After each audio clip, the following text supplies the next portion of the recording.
Ya begitu mudahnya. Kenapa? Kitanya juga nggak sadar diri, kita nggak pernah bela diri kita, ya, untuk belajar Islam.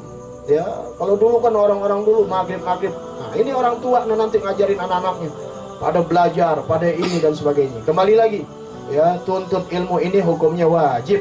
Ya, jika barang yang datang kepada kita wajib, maka hukumnya menjadi wajib. Sholat wajib, nuntut ilmunya wajib. 5 waktu kita sholat setiap hari, maka wajib hukumnya harusnya kita nuntut ilmu tiap hari. Masih bagus seminggu sekali, tapi bukan seminggu sekali aja. Ada malam Selasa ada pengajian orang baik datang, ya, belajar, ya, makanya belajar tuh kita. Nah, duduk, orang dulu nih baca ginian pada bisa, karena nih hurufnya ada alif, ada ba, ada ta, ada sa, jim, ha, ho, dal sampai ya. Ya, makanya pelajarin huruf apa? Hijaiyah, diajarin sama guru. Ini jadi kantong, kata Habib Usman bilang bisa dikantongin, kemudian dibaca di rumahnya. Dia bisa baca. Kenapa? Karena hurufnya apa? Fa, sol, fa, sod, lam. Kalau dia nggak kenal huruf Quran, dia nggak kenal hijaiyah, bagaimana dibaca? Harus, karena ketika kita belajar ilmu agama harus ada namanya mutolaah, pengulangan. Jadi ketika kita belajar, kemudian kita ulang-ulang di rumah. Sebab bisa lupa. Sekarang enak direkam, ya, kita rekam. Gitunya kita mengalah, ya, sampai kita masukin Facebook, sampai itu ini dan sebagainya. Anda bukan mikirin diri Anda. Sewaktu-waktu Anda nggak ada umur, ya, anak Anda nggak sempat terdidik sampai besarnya, baru sampai masa kecil dia punya rekaman bapaknya. Dia bisa belajar dari orang baik sambil dengerin bapaknya. Gitu. Ya, zaman kita dulu kan nggak ada rekaman. Ya, makanya kita nggak punya. Kalau zaman dulu ada rekaman, ya, kita bisa dengerin nasihat-nasihat habaib dulu, kiai-kiai kita dulu, mualim kita dulu, guru-guru dulu. Ya, nah sekarang masih ada guru, kesempatan.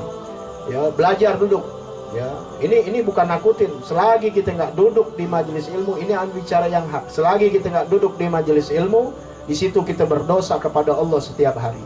Orang sholat 5 waktu, dia nggak sholat nih, 1 aja nggak sholat subuh, didosa kepada Allah. Apalagi 5. Bagaimana dia nggak tuntut ilmunya yang jadi wajib? Maka selama dia nggak duduk di majelis ilmu, selama itu dia dosa kepada Allah Subhanahu wa ta'ala. Makanya berat godaannya orang duduk di majelis ilmu, berat banget, ya, berat. Padahal enak waktunya malam, kadang waktunya yang sangat senggang di waktu maghrib, ya, ente nggak bakal bela tuh, susah, ya. Tapi ada sesuatu yang harus pagi-pagi atau sesuatu yang harus jalan jauh dan sebagainya. Kadang-kadang kita begitu mudah.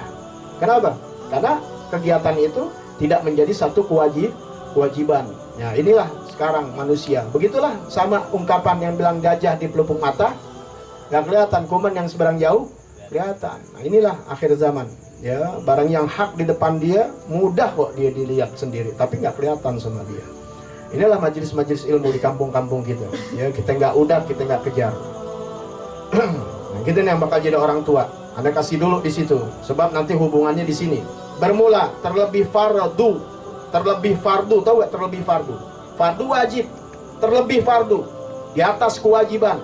Mak bapak terutama, bahwa mengajarkan anaknya mengaji. Tuh, ya, inti makanya belajar alif tak nanti punya anak, biar anak inti ajarin. Anak anda semuanya istri anda ngajarin.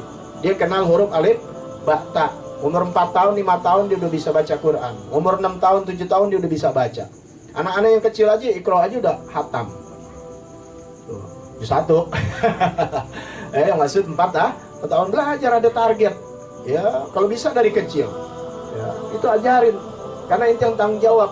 Kalau inti ajarin dia kenal huruf hijaiyah dari bapaknya, dari emaknya, inti meninggal dunia, kemudian dia bisa baca Quran, dia ngaji dan sebagainya, mengalir pahala nggak habis-habisnya buat bapaknya. Waduh, inti nanti pas dikubur tuh nampan pahala, ibaratnya datang inti bingung, ya Allah dari mana?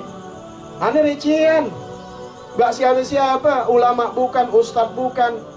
Kata malaikat, no anak lu lagi buat baik, no anak lu lagi duduk sama orang baik, no anak lu lagi buatan baik, no anak lu lagi baca Quran, no anak lu lagi duduk di majelis ilmu, berkat lu dulu didik. Padahal yang didik sampai 6 tahun, 7 tahun meninggal dunia. Itu bapak.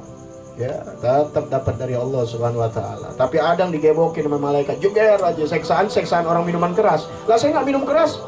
No, anak lu lagi mabuk. Lu waktu hidup diam aja. Seksa. seksaan zina, ada bermacam-macam, beraneka azab. Itu belum nanti akhirat. Itu baru alam kubur. Ketika di akhirat lebih pedih lagi, karena anaknya sendiri nuding bapaknya sendiri. Oh, bapak gua pakai lu udah, ya nggak ada, nggak kenal lagi, malain kau malun wala, nggak manfaat anak sama harta, yang ada jerat kita, ya yang ada jerat kita.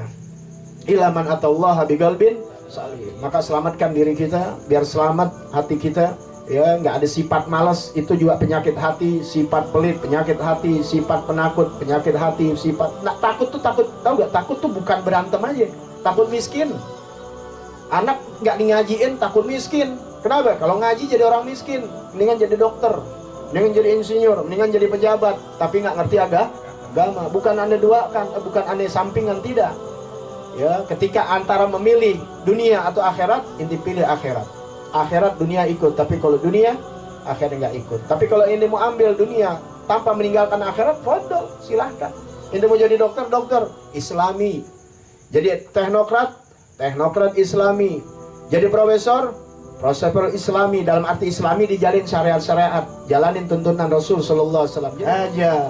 Ya, kembalinya lagi ke majlis ilmu, ke majlis orang-orang baik, ya, duduk di situ. Itulah yang menjadikan penyelamatan kita dunia akhirat. Tapi memang berat di akhir zaman.